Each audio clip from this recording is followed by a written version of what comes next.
Alice Go Part 2, ganyan inilarawan ni Senadora Risa Ontiveros ang kaso ng mining executive na si Joseph C. na inaresto kamakailan dahil sa pamimeke umano ng mga dokumento para palabasing isa siyang Pilipino. Nananawagan naman ang Philippine Nickel Industry Association na palayain na si C dahil illegal daw ang pag-aresto at pagkulong sa kanya. Narito ang aking report. Nang dakpin ng mga otoridad noong Huwebes ang negosyanteng si Joseph C., iginit nilang nameke siya ng mga dokumento para palabasing Pilipino siya at nakakuha ng Philippine passport. Very similar doon sa case ni former Bamban Mayor Alice Guo. Parang Alice Go Part 2 nga raw ito, sabi ni Senadora Risa Ontiveros. Pero mas nakaalarma raw na ayon sa kanyang source, nakapasok si C sa Philippine Coast Guard Auxiliary Unit noong 2018 sa ilalim ng nakaraang administrasyon. Binigyan pa siya ng honorary rank na Auxiliary Commodore sa ahensyang tagapagbantay pamantin ng seguridad sa ating karagatan. Isiniwalat din ni Ontiveros na noong 2016 state visit sa China ni dating Pangulong Rodrigo Duterte, nakipagsosyo umano ang kumpanya ni C sa isang Chinese state-owned enterprise para sa pagmimina sa Palawan. Punto ni Ontiveros, isa ang Palawan sa mga strategic locations sa territorial dispute ng Pilipinas sa China. Tanong ng Senadora, ano ang totoong agenda ni C? Simpleng negosyo lang ba o may lihim pa siyang layunin? Tingin ni Ontiveros, kung totoong nagpapanggap na Pilipino si C, dapat agad siyang imbestigahan ng Senado. Dapat daw malaman kung paano niya nakuha ang kanyang Philippine documents at kung sino ang tumulong sa kanya. Si C ay chairman ng isa sa pinakamalaking nickel mining firm sa bansa at ang gate ng Philippine Nickel Industry Association, iligal ang pag-aresto at pagkulong sa kanya kaya dapat nang palayain. Pilipino raw si C at ang kanyang citizenship ay pinagtibay mismo ng dalawang ruling ng BI. Pero sabi rin ng BI noong isang linggo, tugma ang fingerprints ni C sa fingerprints ng isang Chinong may hawak noong long-term visa at alien certificate registration identity card. Sinusubukan pa ng GMA Integrated News na makuha ang panig ni C. Rafi Tima nagbabalita para sa GMA Integrated News.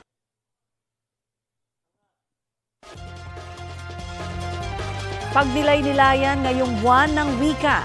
Maraming kabataan daw ang mas bihasa ngayon sa English kaysa sa Filipino at mga katutubong wika. Ayon sa Komisyon sa Wikang Filipino, may kakulangan kasi sa pagtuturo ng sarili nating mga wika sa loob ng tahanan at eskwelahan. Bombarded din daw tayo ng mga wikang banyaga mula sa online content na nababasa at napapanood. Sa kabila nito, intact o buo pa rin naman daw ang linguistic integrity ng wikang Filipino batay sa pagsusuri ng UNESCO. Halos lahat ng mga Pilipinong may kakayahan ay nakakaunawa o nakapagsasalita naman daw ng Filipino. Paalala lamang ng KWF, pwedeng mamatay ang wikang hindi ginagamit.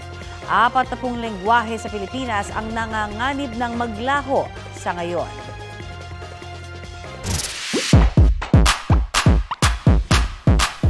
May bahay raw sa Amerika na dinisenyo base sa mga kondisyon ng planetang Mars. Yan po ang True Health and Performance Exploration Analog o CHAPEA. Matatagpuan ang 3D printed na bahay sa Johnson Space Center ng National Aeronautics and Space Administration o NASA. Para po ito sa mga nagsasanay para sa exploration ng Red Planet.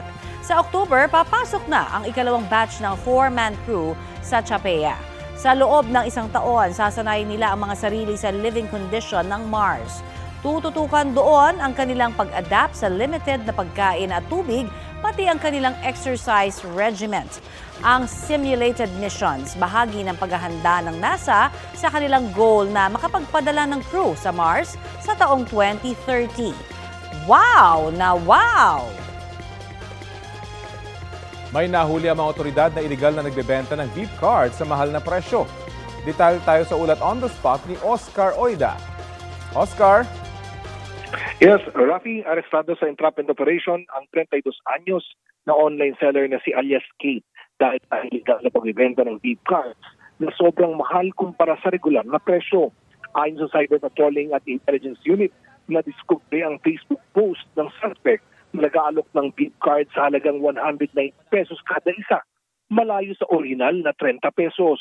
Nang makumpirma sa DOTR na di ito otorisadong distributor, ikinasa ang entrapment operation itong Agosto 15. Isang pulis ang nagpanggap na buyer at nakipagkita sa suspect kung saan nasamsam ang 50 pirasong gift cards. Naharap si alias Kate sa paglabag sa Access Device Regulation Act, Consumer Act at Cybercrime Prevention Act. Samantala, Kinundina ng DOTR ang driver ng sakyan nag-viral sa Kawit, Cavite matapos itong umandar habang may traffic enforcer na nakasampa sa hood. Ayon sa enforcer, nasa 10 hanggang 15 minuto silang nagpaikot-ikot bago huminto ang sasakyan. Inaasikaso na ng DOTR ang pagpaparevoke ng lisensya ng driver na naharap din sa reckless driving at direct assault. Balak ng DOTR na magpatupad ng shame campaign laban sa mga pasaway na driver sa pamamagitan ng pagpapaskil ng pangalan at litrato ng mga lumalabag. Pero sa ngayon ay pinag-aaralan pa raw ang legality ng pagpapatupad nito. Rafi? Maraming salamat, Oscar Oida. Update na po tayo sa paghahain ng reklamo ni Batangas 1st District Representative Leandro Leviste sa isang district engineer na umano'y nagtangkang manuhol sa kanya. May ulat on the spot si Ian Cruz. Ian? Yes, Connie, katatapos lang nitong inquest laban sa DPWH District Engineer na si Adelardo Calalo. Dito yan sa Provincial Prosecutor's Office ng Batangas. Dito yan sa Batangas City. At Connie, sa impormasyong nakuha natin mismo, Colonel Giovanni Cibalo, ang Provincial Director ng Batangas Police, Corruption of Public Official at paglabag sa Anti-Graft and Corrupt Practices Act. Ang mga reklamong iniharap laban nga sa District Engineer, itong si Representative Leandro Legardo Leviste. Hindi na nagbigay ng pahayag si Engineer, pati na yung kanyang abogado, sa kanilang mabilis na pag-alis dito sa Hall of Justice dito sa Batangas City. At ayon ni Connie kay Colonel Cibalo, ibabalik sa detention facility niya sa Taal Municipal Police Station ang inhinyero. Kanina naman, Connie, sa paglabas siya sa detention facility sa Taal Municipal Police Station, ay sumikat din natin kuhanan ng pahayag ang arestong engineer, ngunit tumanggi siya na magbigay ng anumang pahayag hanggang sa pagdating niya dito sa Hall of Justice kanina sa Batangas City ay pinipilit din natin at sinisikap na makunan siya ng panig. Pero kung tuwing nalapitan natin siya ay lumalayo at ayaw niya talagang magbigay ng anumang pahayag. Natatandaan po na Biyernes ng gabi ng arestuhin ng Taal Police ang engineer. Tapos niya siyang ireklamo ng umano'y panuluhol ni Congressman Ligarda na nag-iimbestiga sa iba't ibang mga proyekto ng DPWH kontra baha na ang ilan nga sa binisita natin kahapon nawasak noong bagyong 15. So yun muna ang latest mula rito sa Batangas City. Balik sa'yo, Paul. Yes, Ian, bukod sa kasong bribery, meron pa bang mga iba pang isasampang kaso dito sa District Engineer? Yes, Connie, yun pa lamang yung naibigay sa atin na impormasyon ni Colonel Cibalo na ang isinampa nga daw ay yung paglabag sa Anti-Graft and Corrupt Practices Act at siyempre nga yung corruption of public officials. Ang tanong dito, Connie, magkakaroon ba ng pakikipagtulungan itong inhinyero, no? Kung Yes. meron man siyang nalalaman, doon nga sa sinasabing nagaganap na mga kababalaghan sa mga proyekto ng DPWH. Well, kahapon nga po nagpunta ang team nitong si Congressman Leviste sa bayan ng Balayan dahil may mga duty doon na nasira noong bagyong 15 noong October 2024. Pero yon ay natapos lamang noong 2023. So isang taon lamang nasira po at dinunot nga yung mga sheet pile doon napag-alaman po na base sa plano. Ang sinasabi ni Congressman Leviste, dapat 15 meters yung ibinaon. Pero yung mga napunot kahapon na mga sheet pile poly ay may haba lamang na 3.9 meters, meron 5.5 meters. So talagang malaki ang discrepancy at malaki raw ang dapat ipaliwanag ng DPWH at ng kontratista nila doon sa area na yan sa Barangay Santol sa Balayan, Batangas at sa iba pang mga proyektong pambaha dito sa Batangas. Maraming salamat sa iyong update, Ian Cruz. Arestado ang isang lalaking 28 anyos dahil sa pang-hold up umano sa isang Indian national na naniningil noon ng utang. Balitang hatid ni James Agustin. Sa kulungan ng bagsak ng 28 anyos sa lalaki matapos mang-hold up umano ng Indian national sa Caloocan City. Ayon sa pulisya, naniningil ang mga pautang ang 20 anyos na biktima nang tutukan siya ng baril ng sospek. Itong suspect natin, nilapitan siya, tapos tinutukan siya ng baril.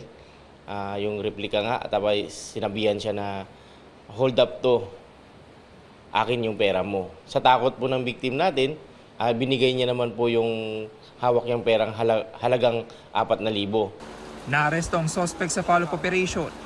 Nakuha mula sa kanya ang gun replica pero hindi na nabawi ang ninakaw na pera. Ayon po sa atin sa Barangay 14, yung suspect natin is marami na pong record na pagnanakaw, tapos mga snatching, ano po, ang kinakaharap niyang mga reklamo sa barangay po. Tumangging magbigay ng pahayag ang suspect na naharap sa reklamong robbery at paglabag sa Comprehensive Firearms and Ammunition Regulation Act. James Agustin, nagbabalita para sa GMA Integrated News. Halos 2,000 gagambang pangsabong daw ang nasabat sa General Santos International Airport. Sa malayuan, akalain mong tingi-tingin na karipak na paminta lang ang mga yan. Isa-isang nakalagay sa mga pakete ang mga buhay na gagamba at itinago sa loob ng mga karton. Ipapadala sana ang parcel sa Iloilo. Ayon sa Gensan Aviation Police, batay sa DNR, posibleng gagamitin daw ang mga ito sa derby o sabong ng gagamba. Inaalam na kung sino ang nagpadala sa bagahe, pati na ang consignee nito. Posible silang maharap sa reklamong paglabag sa Wildlife Resources Conservation and Protection Act. Samantala, nasa kustudiya na ng DNR ang mga nailigtas na gagamba. Mahirap pero kinakailangan. Ganyan inilarawan ni DILG Secretary John Vic Remulla ang desisyon ni Pangulong Bongbong Marcos na tanggalin bilang PNP Chief si Police General Nicolas Torre III. With the recent developments, the President was presented with the facts and he determined that the best course of action is to uphold the role of NAPOCOM as it was intended by law. As part of this resolution, the President decided to relieve Police General Torre. Sabi ni Remulla, hindi man ito madaling desisyon, ginawa ito para sa interes ng bansa. Isa raw ang tangkang pagbalasa ni Torre sa posisyon ng ilang opisyal ng PNP na kalaunay binaligtad ng National Police Commission sa mga naging rason sa desisyon. Nakatuon daw ang Pangulo sa pagkakaroon ng nagkakaisang direksyon ng kanyang buong gabinete. Naniniwala raw ang palasyo na kailangan nakaayon sa batas sa mga hakbang sa pagtitiyak ng seguridad ng bansa. Nang kunin namin ang pahayag ni Torre, no comment daw muna siya tungkol dito. Update po tayo sa lagay ng panahon. Ngayong may medium chance ng maging isang bagyo ang binabantayang low pressure area. Kausapin po natin si Pag-asa Assistant Weather Services Chief Chris Perez. Magandang umaga at welcome po sa Balitang Hali. Magandang umaga, Connie, at sa lahat po ng ating mga taga-subaybay. Sa mga susunod na oras ba, may posible ng maging bagong bagyo dahil ho dito sa binabantayan nating LPA? Sa ngayon po ay medium chance pa rin po ang development ng low pressure. Ibig sabihin, beyond the 24-hour period pa natin nakikita ang posibleng maging bagyo ito. At patuloy po tayong magmo-monitor, pero ganun pa man, yung ulap na dala kasi nito ay nakaka-apekto na nga sa ilang bahagi ng Luzon, kaya dapat patuloy na mag-monitor din po ang mga kababayan natin hinggil sa mga update natin dito sa low pressure. At kung sakaling maging bagyo nga ito, malakas ba ito maituturing? O kaya magpapalakas pa rin ba ito sa hanging habagat natin? Connie, sa ngayon may kalapitan na kasi ito sa landmass ng ating bansa. No? Kung maging bagyo man ito, inaasahan natin na isang tropical depression category lamang ang aabutin nito habang tatawid ng ating bansa. Pero ganun pa, nananatili pa rin itong bansa dahil magdadala pa, inaasahan pa rin natin na itong sama ng panahon nito ay pwede pa rin magdala ng mga pag-ulan bukod pa dyan sa magpaibay ng habagat na siyang makakapekto sa nakararaming bahagi nga ng Luzon sa loob ng 24 to 36 hours. Sabi nyo, itong bagong bagyo kung sakasakali, maaring magpaibayo sa habagat. Pero bakit nung bagyong Isang parang hindi nito napalakas ang habagat? Well, kung matatandaan natin, Connie, napakalapit na rin ito sa landmass ng ating bansa nung mag-develop. Isang low pressure area, nag-develop, naging ganap na bagyo. At nung by the time na nag-issue na nga tayo ng Tropical Cyclone Bulletin, ay nakapag-landfall na ito sa ating bansa. May interaction na sa landmass ng ating bansa. Hindi po ito tulad ng mga bagyo na malayo pa lang, nasa loob pa lang ng PAR, nandito pa lang sa silangang bahagi na kakaragatan sa silangang bahagi ng Luzon, ay nagiging bagyo na at mas malakas ang hatak ng habagat. Kapag ang bagyo po ay nasa pinakamababang kategorya, tropical depression category, at napakalapit na sa landmass ng ating bansa, mas mahina po ang epekto nito kumpara sa mga bagyo na malayo pa lang sa kalupaan ng ating bansa ay umabot na hanggang tropical storm or typhoon category. At saan-saang mga lugar ho ang magiging maulan muli ngayong linggo para magabayan ho ating mga kababayan?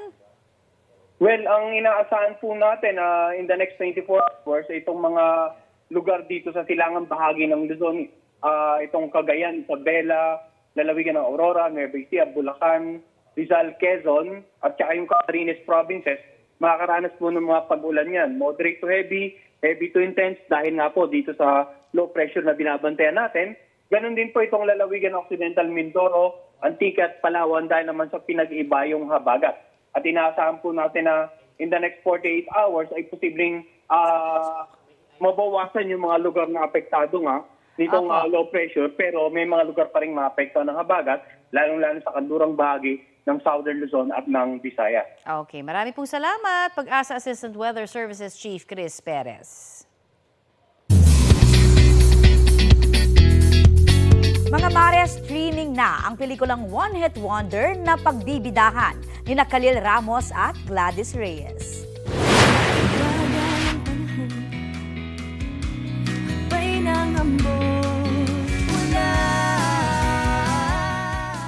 Tampok riyan ng several OPM hit songs noong 80s at 90s. Kwento ni Khalil, relate na relate siya sa kanyang karakter na si Entoy. First love niya kasi ang pagkanta at sa pagkanta rin siya na-discover. For a change naman, hindi kontrabida ang karakter ni Cruz versus Cruz star Gladys Reyes, kundi isang supportive mom and tita. Feeling blessed si Gladys na until now, pinagkakatiwalaan pa rin siya sa pag-arte. Napapanood na ang One Hit Wonder sa online streaming platform na Netflix.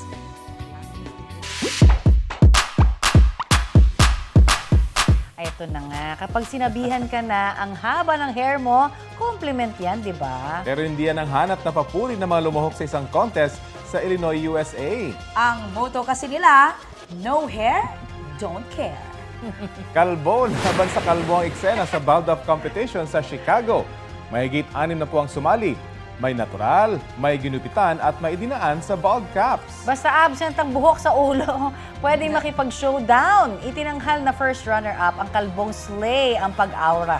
At ang kinuronahang Baddest Baldy, si Tom na squeaky clean ang cosplay. Nowhere to be found man ang crown ni Glory, feel na feel pa rin ang moment. Ang winner sa Calvo Olympics, may premyong merchandise ng mga personalidad na kalbo. Wow na wow!